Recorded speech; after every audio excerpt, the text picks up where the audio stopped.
spaghetti and clams sucks. Well, usually. But it really doesn't have to be that way. In fact, using this one little Italian secret, it becomes one of my all-time favorite dishes. All you really need is starch, fat, water, heat, and a wonderful little trick called la mantecazione.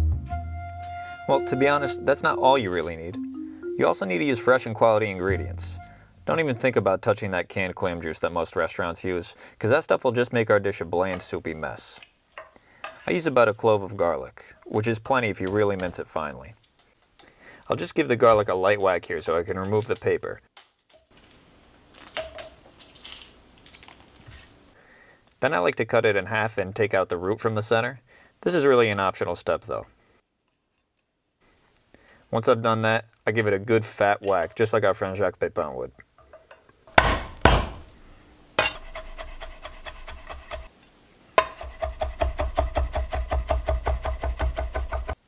Once I'm happy that this has been nice and finely minced, it gets added directly to our cold pan with plenty of extra virgin olive oil.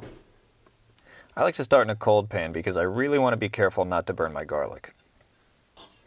Now the same goes for our chilies.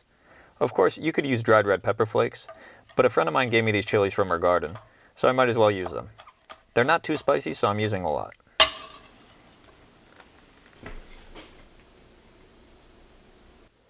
Don't throw away those parsley stems either.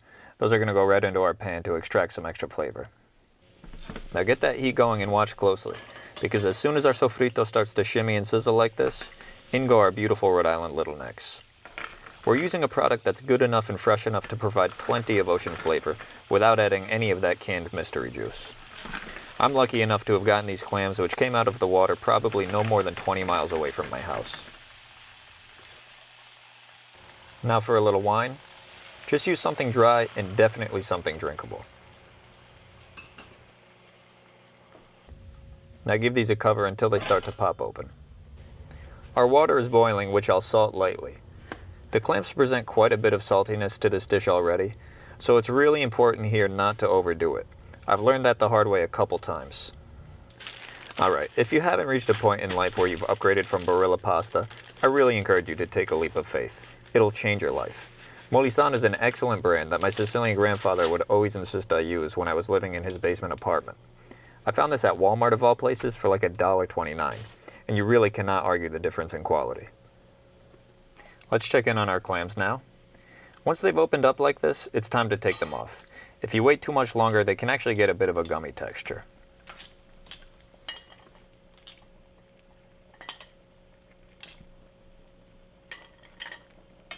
These last guys are slightly more stubborn, so we'll give them some extra time. Alright, and our last one has finally popped open. Oh, now take a look at that beautiful sauce that's left in the pan. It looks delicious, and it is. But see how it's just still a thin liquid?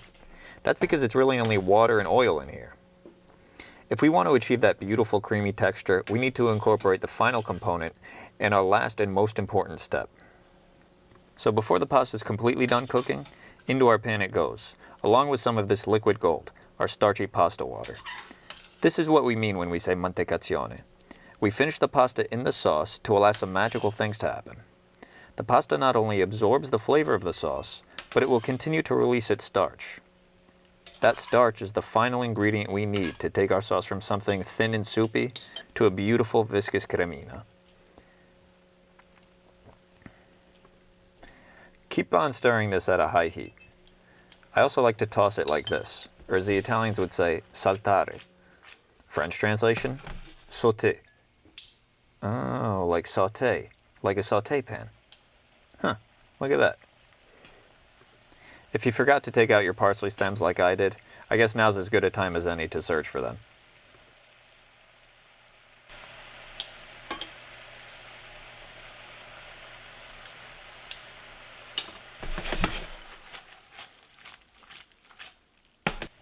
From here I just continue this process until the pasta is cooked al dente and the sauce is at the consistency that I'm looking for.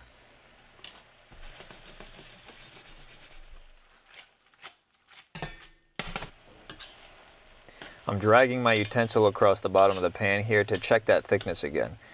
And for me, I'm almost there. So I'm going to go ahead and add some fresh chopped Italian parsley.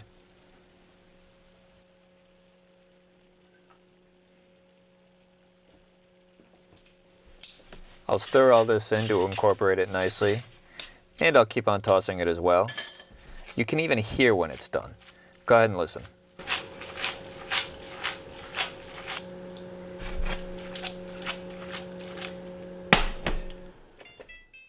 All right, we're there. Finally, time to plate this beauty up.